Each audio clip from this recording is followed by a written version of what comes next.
Hello and welcome to English Mastery Daily. This channel is designed to help you improve your English step by step through clear listening practice, real conversations, and practical speaking training you can use in everyday life. And now, Elena will guide you through today's lesson and help you practice your English listening and speaking skills. I'm Elena, your host, and I am absolutely thrilled you're here with me today. If you're passionate about moving beyond textbook English and truly speaking like a local, you are in the perfect place. We're here to help you not just learn English, but to live it, to breathe it, and to speak it naturally and confidently every single day. If you're new to our community, please do yourself a favor and hit that subscribe button right now. You won't want to miss our daily doses of real-world English learning. Today, we're diving headfirst into a topic that is both fascinating and fundamentally crucial for anyone looking to master authentic American English: idioms and slang. Think of them as the secret handshake of language, the insider knowledge that makes your English sound less like a textbook and more like a lively conversation with the native speaker. Why are idioms and slang so important, you ask? Well, imagine trying to understand a deep conversation, a hilarious stand-up comedy show, or even your favorite American TV series without knowing these phrases. It's like trying to navigate a city with half a map. You'll get lost in translation, miss the jokes, and misunderstand the real emotion behind the words. Idioms in particular are phrases where the meaning isn't obvious from the individual words, like saying, "It's raining cats and dogs," when you mean it's raining heavily. If you don't know the idiom, you'll be looking for actual animals falling from the sky.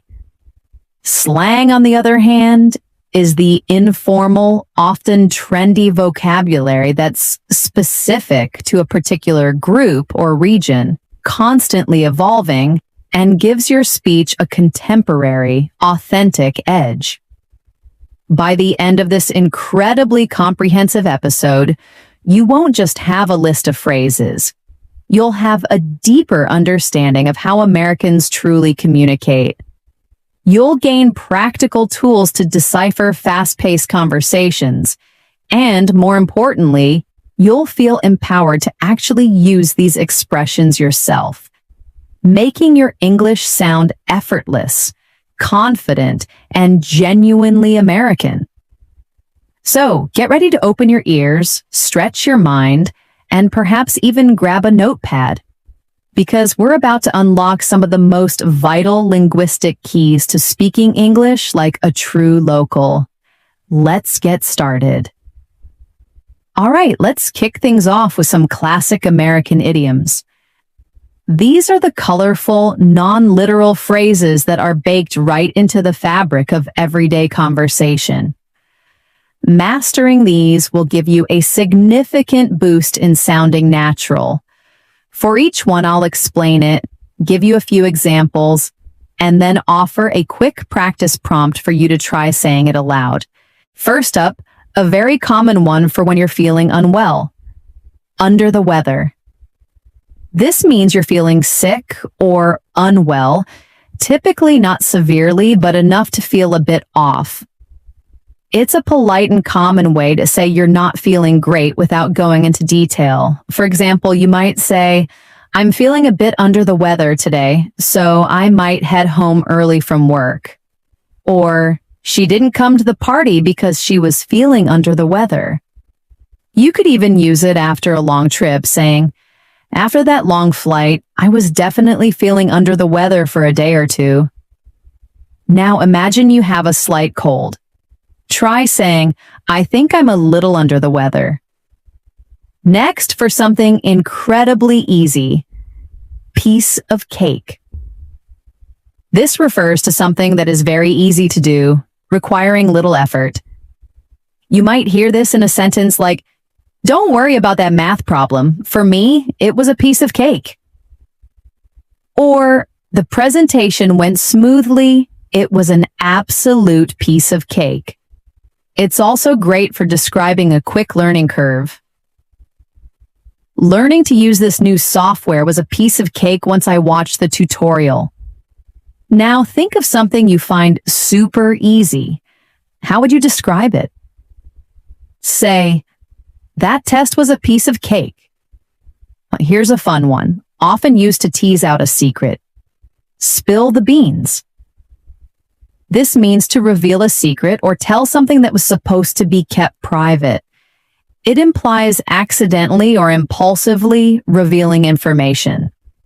For instance, come on, spill the beans. What did he say about the surprise party? Or, I accidentally spilled the beans about their engagement before they could announce it. Sometimes someone just wants to tell, she really wanted to spill the beans about the new project, but she managed to keep quiet. Imagine someone's holding back exciting news. Try saying, seriously, just spill the beans already. When it's time to go, hit the road. This simply means to leave, to begin a journey. It's a casual and direct way to announce departure. You could say, it's getting late. We should probably hit the road if we want to beat traffic. Or, we decided to hit the road early in the morning to avoid the heat. If you've got a long trip ahead, I've got a long drive ahead, so I need to hit the road soon. When you're ready to go home, try saying, all right, time to hit the road. To end your work or activities, call it a day night. This means to stop working on something or doing an activity for the rest of the day or night. It's a common way to signal the end of a task or shift. For example, I'm exhausted. Let's call it a day and pick this up tomorrow morning. Or, after studying for 5 hours, she decided to call it a night and get some rest. When you finish the main part of a project, we finished the main part of the project, so I think we can call it a day. When you've done enough work or activity for the day, say, that's enough for now, I'm going to call it a night. Next up, for pinpoint accuracy, hit the nail on the head. This means to describe exactly what is causing a situation or problem. To be precisely right. It's a strong way to acknowledge someone's keen insight. You might hear, you really hit the nail on the head with that explanation. That's exactly what happened. Or his analysis of the market problem truly hit the nail on the head. And when you give someone a great idea, when you said we needed more communication, you hit the nail right on the head. When someone says something perfectly accurate, try, wow, you totally hit the nail on the head. And for anything expensive, cost an arm and a leg. This refers to something being very expensive, costing a great deal of money. For instance, that new sports car looks amazing, but it must cost an arm and a leg. Or, getting those repairs done on the house is going to cost an arm and a leg. It's also great for travel. I really want to travel, but flights these days cost an arm and a leg. Imagine a really expensive item you want. Say, oh, that designer bag must cost an arm and a leg. To ensure everyone is aligned, on the same page. This means to be in agreement or have the same understanding about something, to share the same information or viewpoint. You could say, before we move forward, let's make sure we're all on the same page about the project goals. Or, after our meeting, I think everyone is finally on the same page regarding the new strategy. For teamwork, we need to get the team on the same page before we present to the client.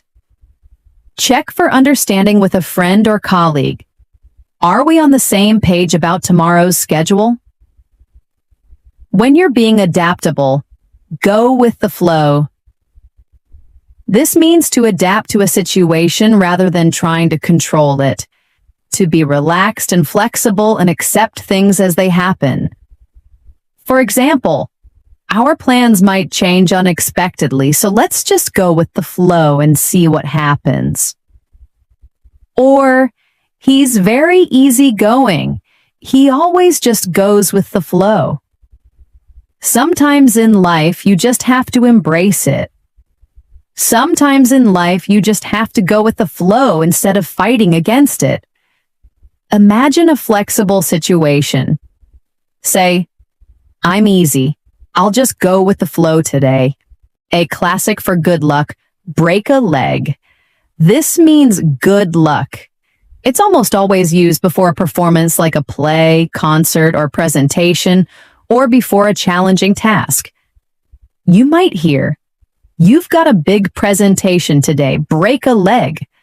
I know you'll do great. Or, before going on stage, the director told the actors to break a leg. It's also great for interviews. I hope you break a leg at your job interview tomorrow. Wish someone good luck before a challenge. Break a leg on your exam. When you have to endure something tough, bite the bullet. This means to endure a difficult or unpleasant situation because it is unavoidable. To face a difficult situation with courage. For instance, I really don't want to work overtime, but I guess I'll just have to bite the bullet and get it done. Or, the project was complicated, so we had to bite the bullet and work late all week. Sometimes it's just a tough choice. It's a tough decision, but sometimes you just have to bite the bullet and do what's necessary. Mentally prepare for a difficult, unavoidable task. Say, time to bite the bullet and call my boss about that mistake. To grab someone's attention. Catch someone's eye. This means to attract someone's attention. It can be literal, like making eye contact, or figurative. You might hear, I tried to catch the waiter's eye, but he was busy serving another table. Or, that bright red dress really caught my eye in the store window. For a new idea.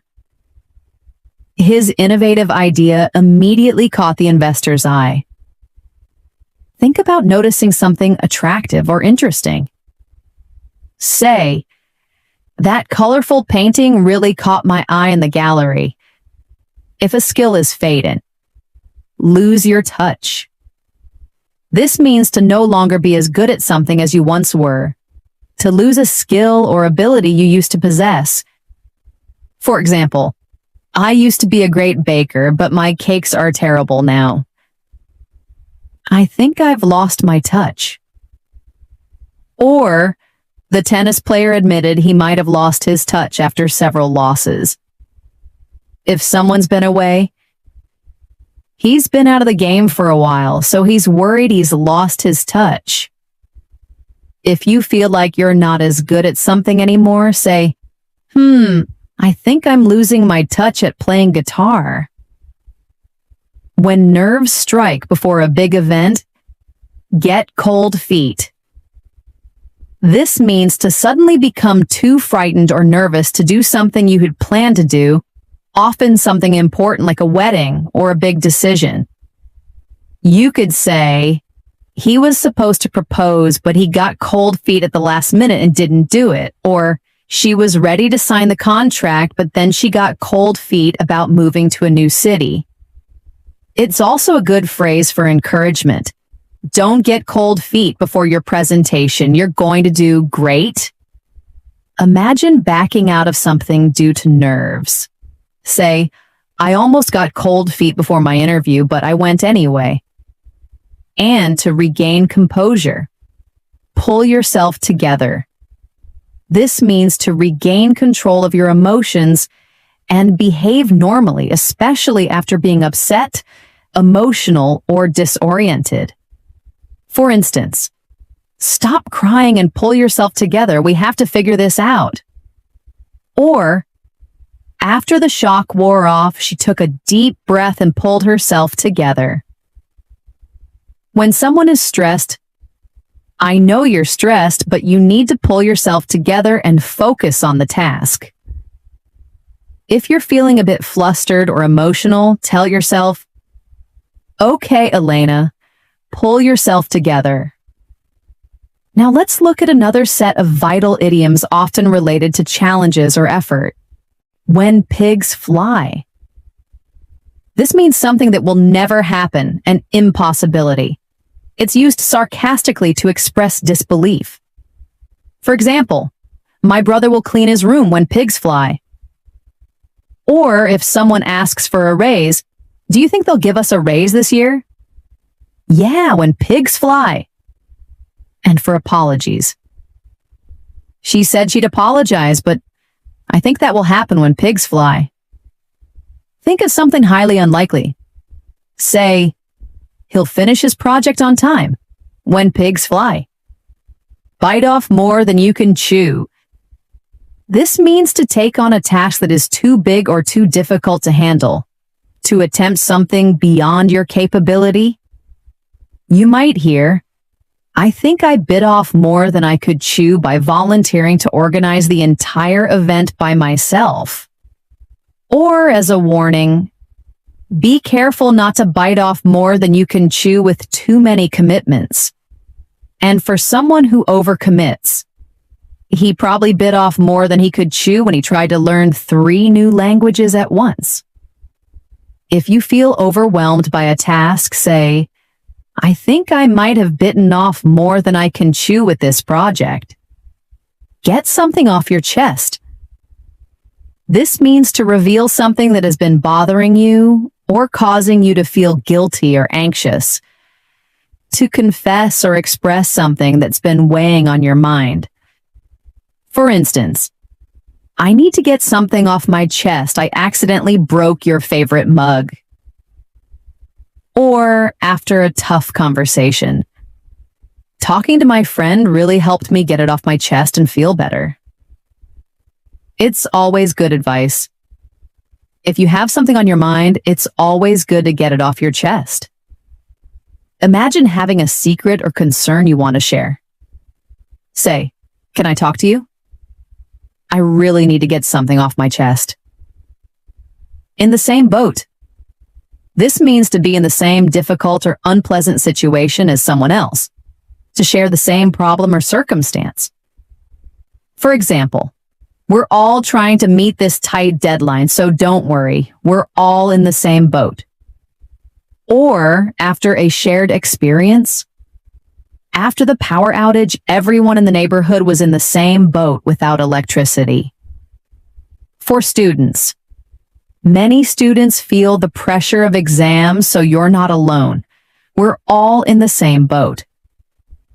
If you're sharing a common challenge with someone, say, don't worry, we're all in the same boat. Burning the midnight oil.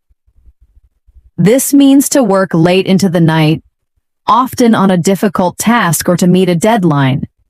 It refers to the old days of using oil lamps. You might say, I've got a big presentation tomorrow, so I'll be burning the midnight oil tonight. Or for students, students often have to burn the midnight oil during exam season. And for team efforts, we had to burn the midnight oil to get the report finished on time.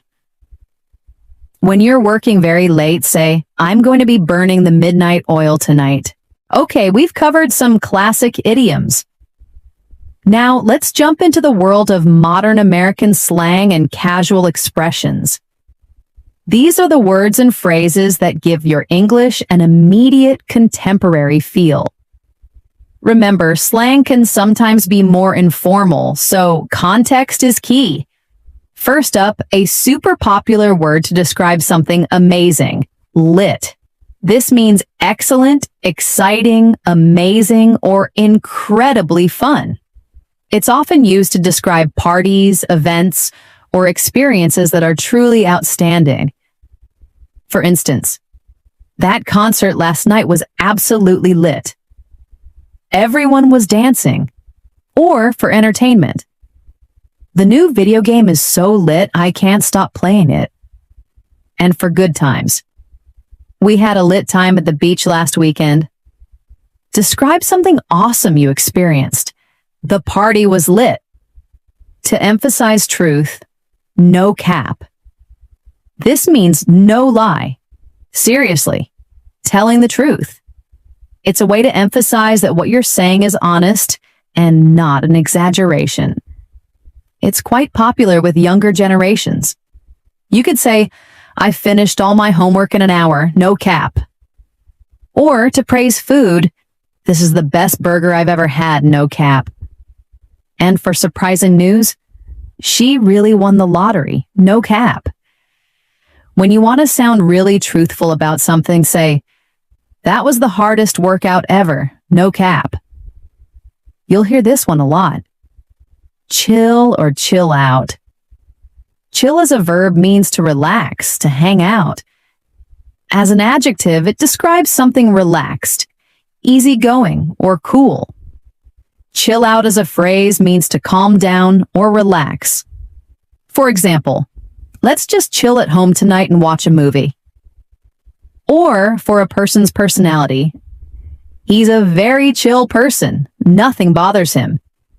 And if someone's stressed, hey, you need to chill out a bit. Don't stress so much. Try saying, I just want to chill this weekend.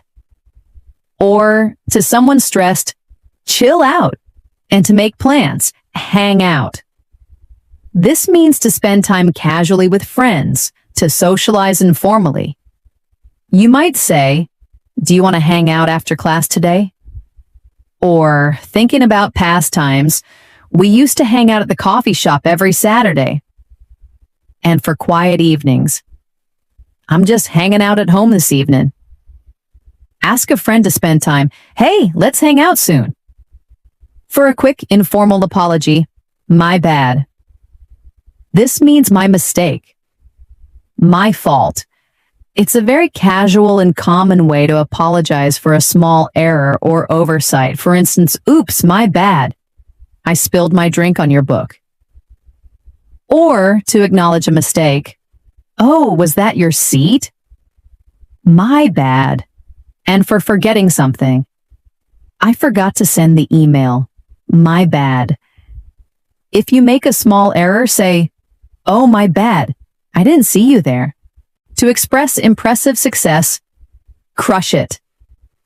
This means to do something extremely well, to succeed impressively at a task or challenge. It's often used as encouragement. You could say, you've been studying hard. I know you're going to crush that exam. Or for a team's performance, the team really crushed it in the final game. They played incredibly well. And as encouragement, go out there and crush it today. You're ready. Encourage someone before a challenge. You got this. Crush it. Next, the versatile vibe. As a noun, it's the atmosphere or feeling of a place, person, or situation. As a verb, it means to get a good feeling about someone or something, or simply to relax and enjoy the moment, often in sync with music or a person. For example, this restaurant has a great vibe. I love the music and lighting. And for music, I really vibe with this song. It's exactly what I needed. You can also describe a person. I get a good vibe from her. She seems trustworthy. Or simply enjoying. We just sat on the porch listening to music and vibing. Describe an atmosphere. The party had a really good vibe. If you're super tired, beat.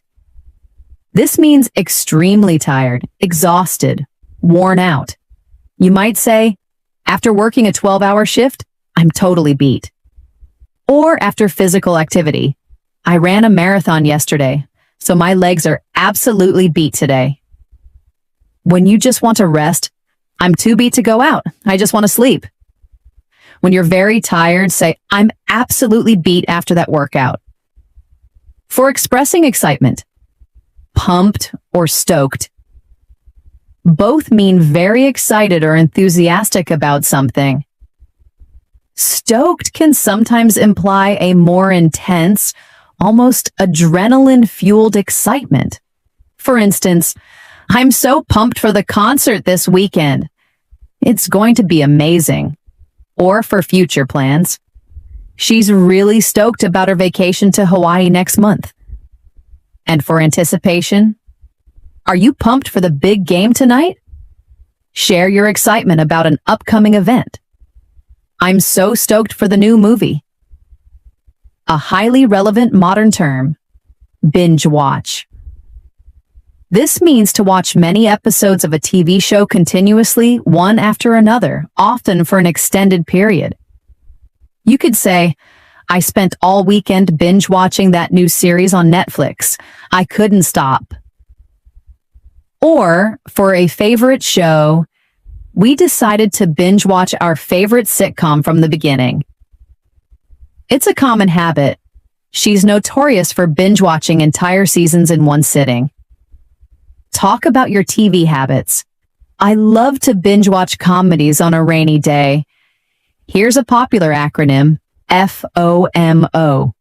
It stands for fear of missing out. It's the anxiety or apprehension that an exciting or interesting event may currently be happening elsewhere, often fueled by social media. For example, I skipped the party to study, but now I'm having serious FOMO seeing everyone's pictures. Or for social plans, she always says yes to invitations because of her strong FOMO. And its source, social media often triggers FOMO among users. If you feel like you're missing something fun, I've got major FOMO right now, wish I was there. For subtle versus obvious, low-key and high-key. Low-key means done or said in a subtle, quiet, modest, or understated way. It's often used to describe a quiet preference or something you're secretly feeling. High-key means done or said in an obvious, overt, or noticeable way, very openly. For instance, I'm low-key excited about the trip, but I don't want to jinx it. And for strong feelings. He's high-key obsessed with that new video game. He talks about it constantly. You can also describe events. We had a low-key birthday celebration at home. Or talent. She's high-key talented. Everyone knows it. Describe a subtle feeling. I'm low-key hungry for some pizza. To give strong praise, slay. To do something exceptionally well, to impress greatly, to succeed spectacularly. It's a modern, strong, positive affirmation. You might hear, her performance was absolutely amazing. She slayed on stage. Or for a presentation. You totally slayed that presentation. Everyone was impressed. And for style, she always slays in her fashion choices. Praise someone's excellent effort. You just slayed that outfit. When someone disappears from communication, ghost. As a verb, to ghost someone means to suddenly end communication with them without explanation, especially in dating or social contexts. For example, he stopped replying to my texts and calls after our first date. I think he ghosted me. Or about social etiquette. It's rude to ghost your friends just because you're busy. And for professional contexts, she was so upset when her business partner suddenly ghosted her. Describe someone suddenly cutting contact. He just ghosted me after our conversation. And finally, a fun, relatable blend word, hangry. A blend of hungry and angry, meaning irritable or bad-tempered due to hunger. You could say, I need to eat something soon. I'm getting really hangry. Or about a mood, don't talk to him before lunch. He's always super hangry. And for kids, my toddler gets very hangry if he misses a meal. When hunger makes you grumpy, say, "Watch out, I'm getting a little hangry." Fantastic! You're really picking up on these.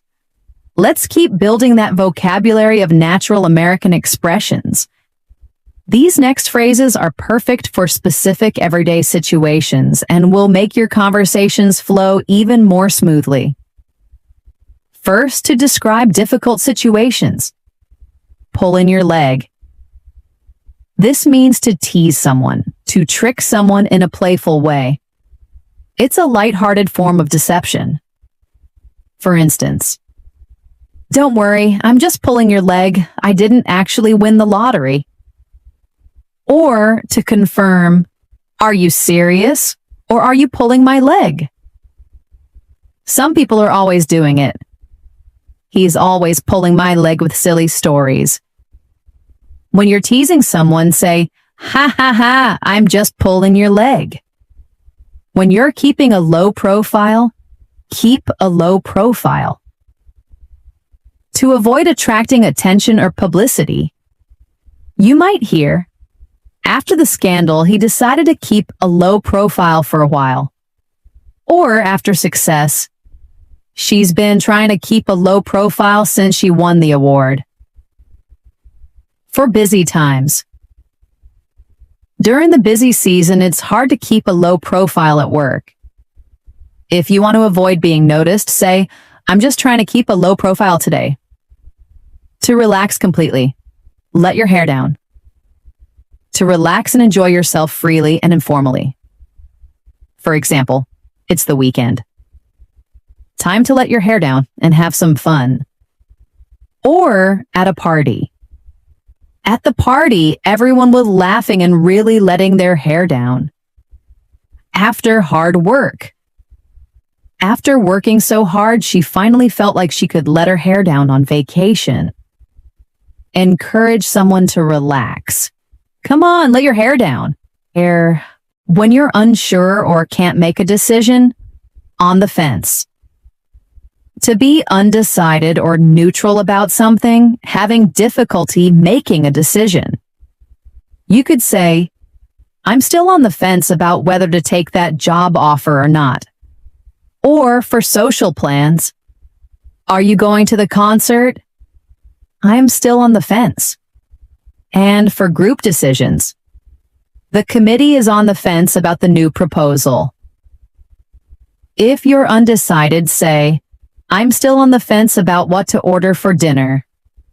To keep someone informed, keep me in the loop. To keep me informed about developments or progress, include me in the communication. For instance, "Please keep me in the loop about any changes to the project schedule." Or if you missed something, "I wasn't at the meeting, so could you keep me in the loop on what was discussed?"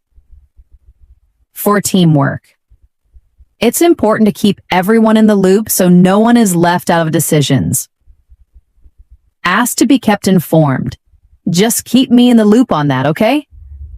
When something is very rare, once in a blue moon. This means very rarely, on very infrequent occasions. A blue moon is a rare second full moon in a single calendar month. For example, "My brother lives abroad, so I only see him once in a blue moon." Or for habits, "She only eats fast food once in a blue moon." And for big wins, "Our team wins a championship once in a blue moon." Describe something you do very rarely. "I only go shopping for clothes once in a blue moon."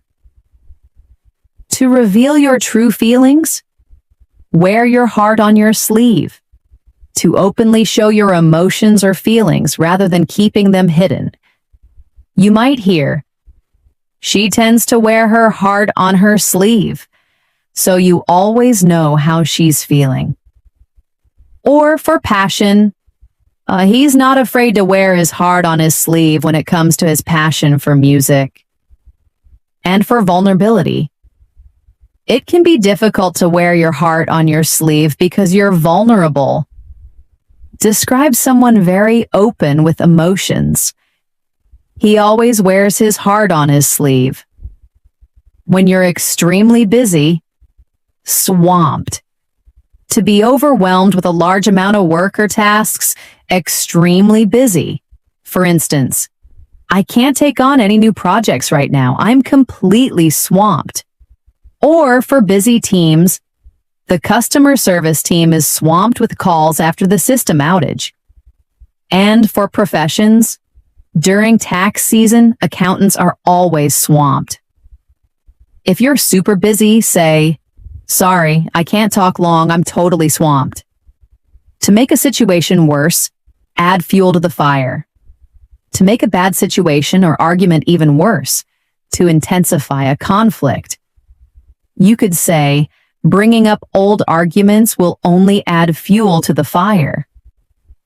Or for a heated debate, his angry comment just added fuel to the fire of the debate.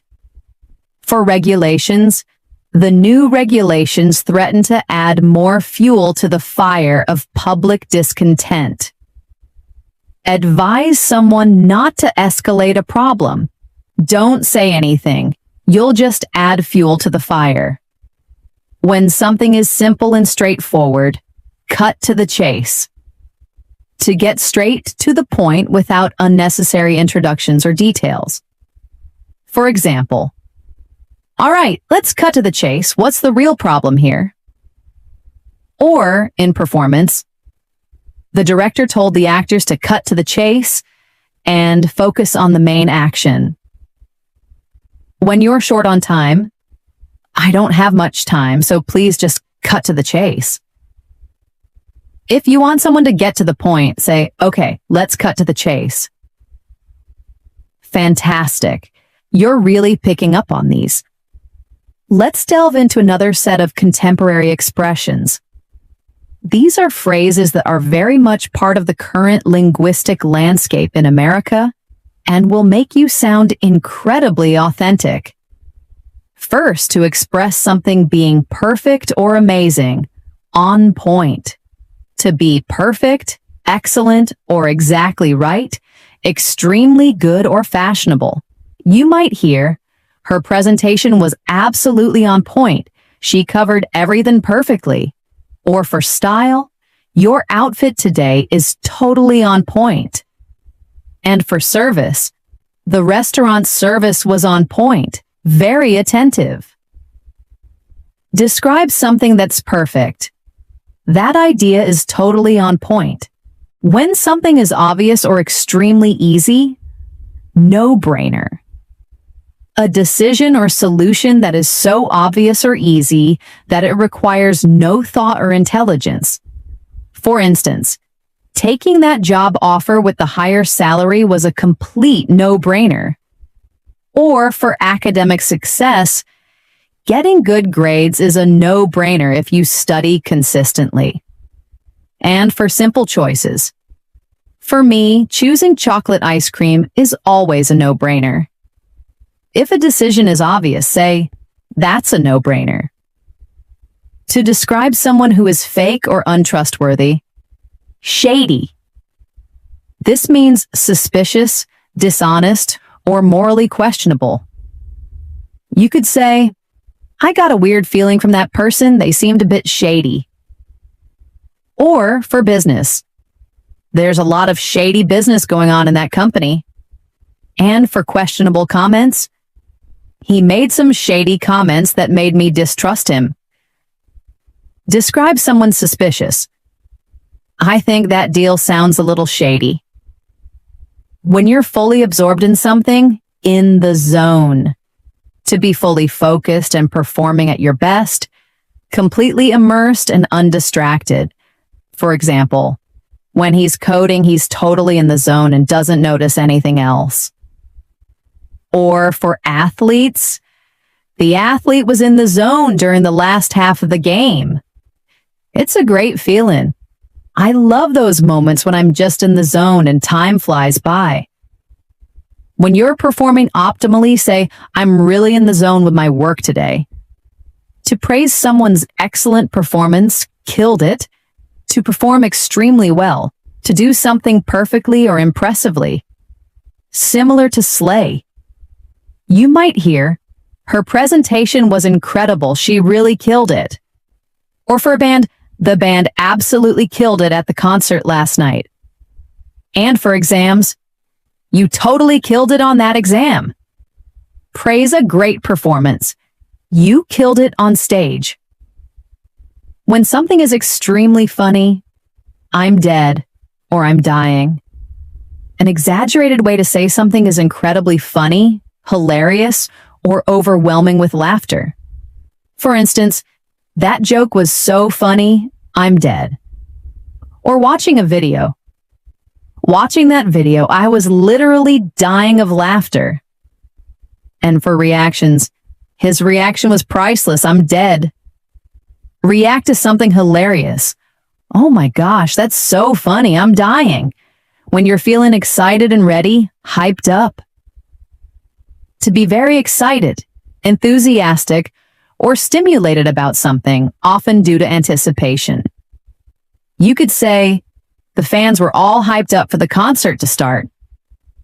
Or for personal events, I'm super hyped up for my birthday next week. And after a stimulant, he got all hyped up after drinking 3 energy drinks. Express strong excitement. I'm really hyped up for the game tonight. To describe someone who is generally unoriginal or basic. Basic. Referring to things or people that are unoriginal, conventional, or stereotypical, often in a derogatory way. Usually implies someone follows popular trends without much individuality. For example, pumpkin spice lattes and Ugg boots are considered basic by some. Or for music taste, he only listens to the most popular pop songs, he's so basic. And for plots, that movie plot is so basic, I've seen it 100 times. Describe a very common trend. That kind of fashion is pretty basic. To make plans or meet someone, link up. To meet up or connect with someone, often informally, you might say, let's link up for coffee tomorrow morning. Or to coordinate, I'll text you later to figure out where we can link up. For collaborations, the 2 teams decided to link up for a joint project. Suggest meeting. Hey, want to link up after work? When you're completely exhausted, wiped out. To be extremely tired, utterly exhausted. Similar to beat. For instance, after hiking all day, I was completely wiped out.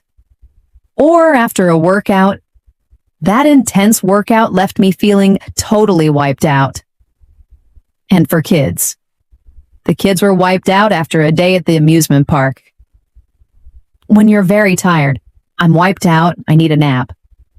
When someone is being overly dramatic, extra. This means excessive, over the top, or overly dramatic in behavior or appearance. You could say, he always makes such a scene, he's so extra. Or for fashion, that outfit is a bit extra for a casual dinner, don't you think? And for small issues, she was being so extra about her tiny paper cut. Describe overly dramatic behavior. He's so extra when he complains. To casually refer to something that's great, dope. Excellent, very good, impressive, or cool. For example, that new song is really dope. Or, for possessions, he got a dope new car. And for skills, your photography skills are dope. Praise something cool. That's a dope jacket. Incredible work so far. We've covered a huge amount of ground, from timeless idioms to modern slang that defines casual American conversation. But simply knowing these words isn't enough. The real magic happens when you understand how to use them in context and, perhaps more importantly, how to recognize them when native speakers use them. Let's explore a few more valuable expressions and then talk about how to truly integrate all of this into your everyday English. First, to express being able to handle something. Got it covered. to have taken care of something, to have everything under control. For instance, don't worry about the dinner, I've got it covered. Or in a dialogue, who's bringing the drinks? I've got it covered.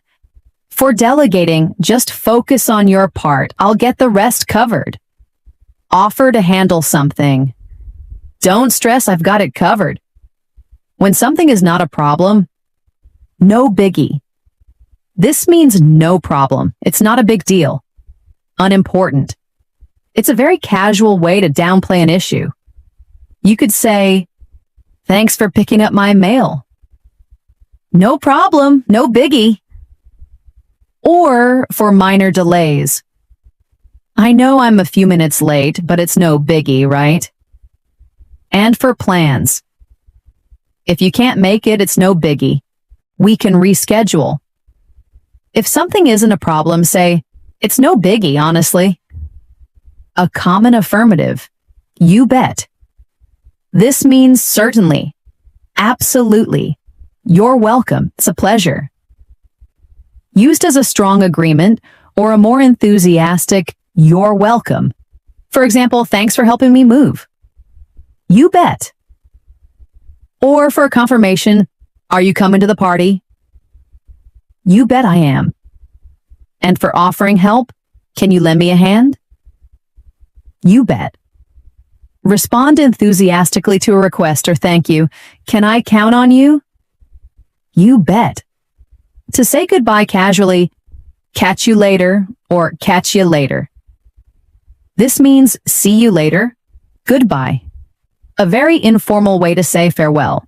You might say, I've got to go, catch you later. Or after a good visit, it was good seeing you, catch you later. And for future meetings, I'll finish this up and then catch you later at the cafe. Say goodbye casually. All right, I'm out. Catch you later.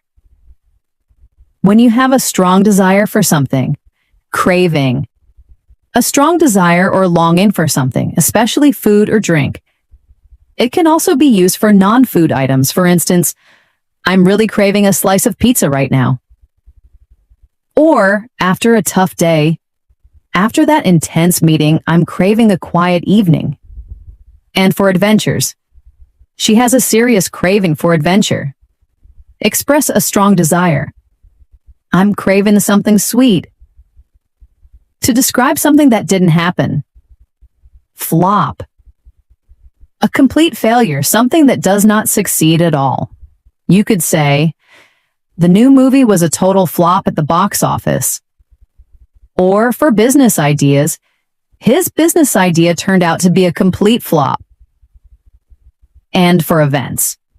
Despite all the effort, the event was a flop due to bad weather. Describe a failure. The concert was a total flop. When something is very exciting or surprising, mind-blowing. Extremely impressive, exciting or surprising, awe-inspiring. For example, the special effects in that film were absolutely mind-blowing. Or for facts, I just read a mind-blowing article about space travel. And for talent, her talent is truly mind-blowing. I've never seen anything like it. Describe something amazing. That magic trick was mind-blowing. To manage a situation, often a difficult one. Handle it. To deal with or manage a situation or problem successfully. You might say, don't worry about the kids. I can handle it. Or for pressure. He's very calm under pressure. He knows how to handle it. For delegation, I'll take care of the paperwork. You just handle the clients. Assure someone you can manage. Leave it to me. I can handle it.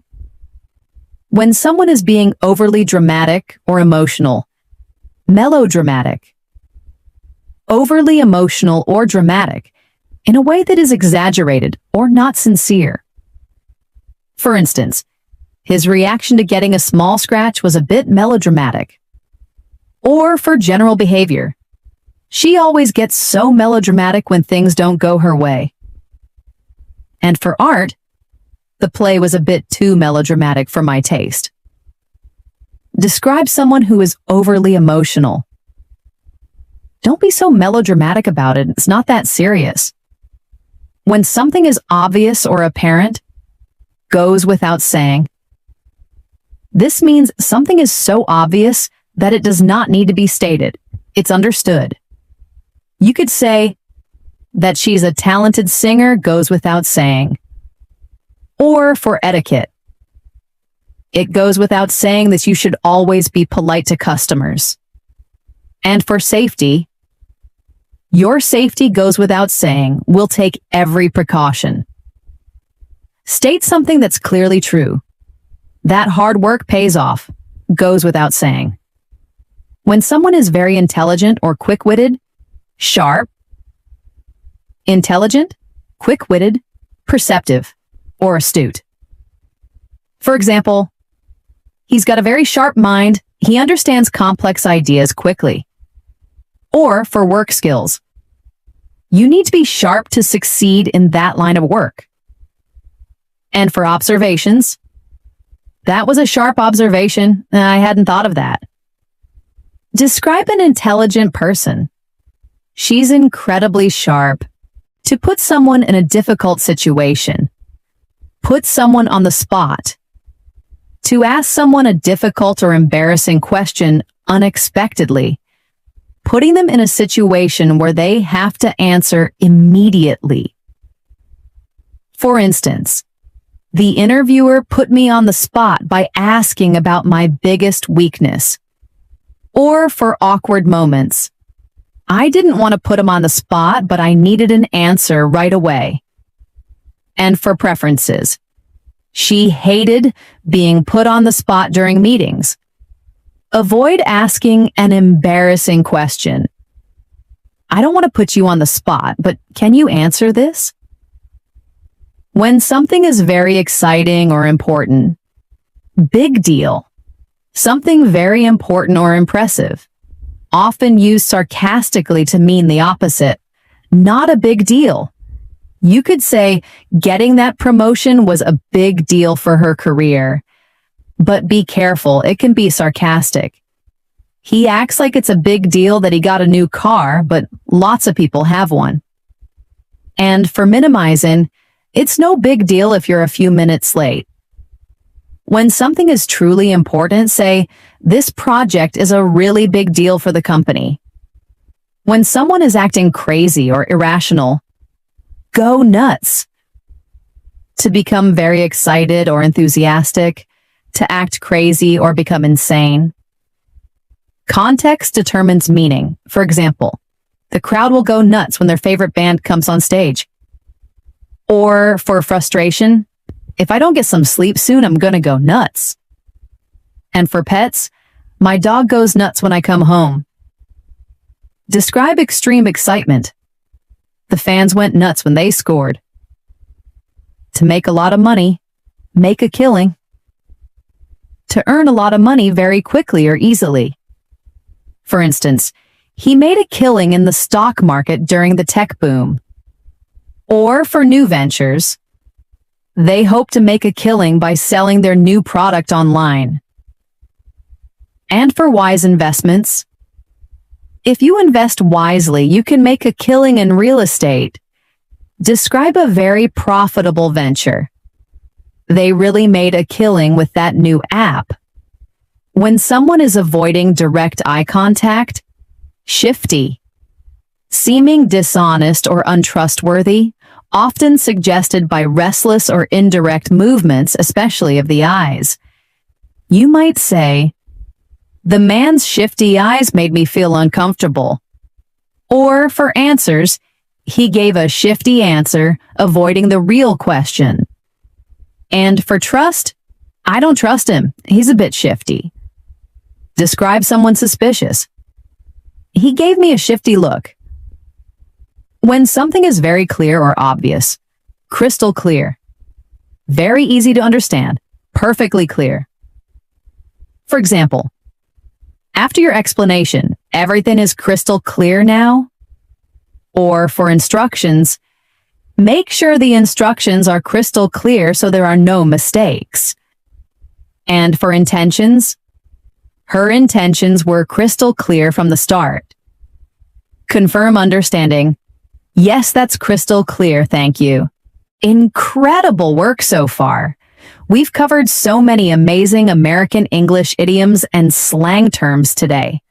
From under the weather to no cap, and from go with the flow to being hyped up, you now have a powerful arsenal of expressions that will truly transform your English. But simply knowing these phrases is just the first step. The real mastery comes from integrating them naturally into your own speech and truly understanding them when you hear them. Here are some final advanced tips for making these idioms and slang a part of your everyday vocabulary. First, immerse yourself actively. Don't just passively watch American movies, TV shows, and YouTube videos. Actively listen for these idioms and slang words. When you hear one, pause, rewind, listen again. Try to understand the context. Also, shadowing is incredibly powerful. Once you hear an idiom used, try repeating the sentence exactly as the native speaker said it, mimicking their tone, rhythm, and speed.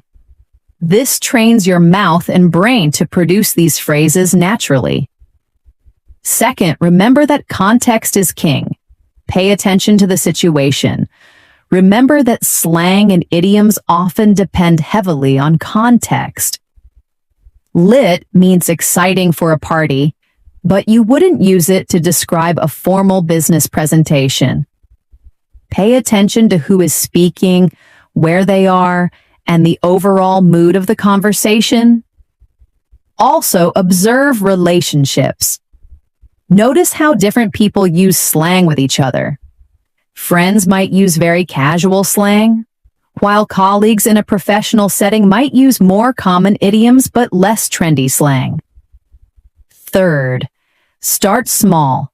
Practice consistently. Don't try to memorize all 50 plus at once. Pick 2 to 3 new idioms or slang terms each week. Focus on those. Create your own examples. Write down your own sentences using the new phrases. Think of situations from your daily life where you could use them. And most importantly, use them in conversation when appropriate. The best way to internalize them is to actually use them. Try incorporating 1 or 2 new phrases into your conversations with English-speaking friends, tutors, or even just when you're talking to yourself. Don't be afraid to experiment. Fourth, beware of overuse and misuse.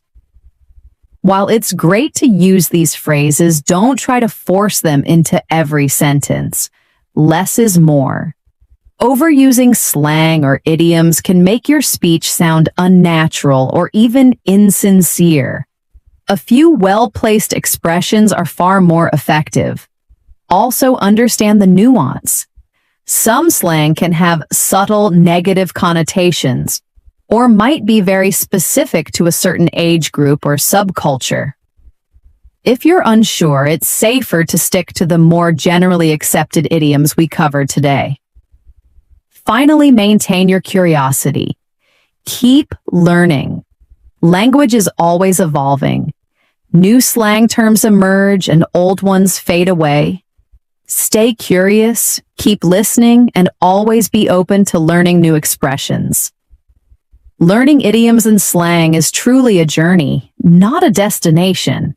It's about opening yourself up to the vibrancy and expressiveness of American English.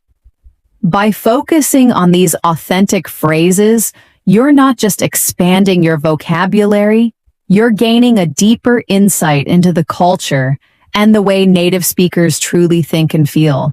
You've done an incredible job today absorbing all this information. Remember, consistency is key. The more you practice, the more confident you'll feel, and soon, these American English idioms and slang terms will become a natural part of your fluent, confident English.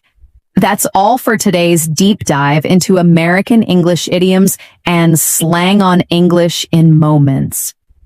I sincerely hope you found this episode helpful and that you're feeling more confident about speaking like a local. If this lesson brought you value, please remember to show your support by giving us a thumbs up, leaving a comment with your favorite new phrase, and absolutely subscribing to our channel. Hitting that bell icon will ensure you never miss a new episode, as we're here daily to help you on your English learning journey. You can also find a treasure trove of additional resources and past episodes right here on our channel to continue your progress. Keep practicing, keep immersing yourself, and keep embracing the incredible journey of mastering English. I'll catch you in the next one. Happy learning.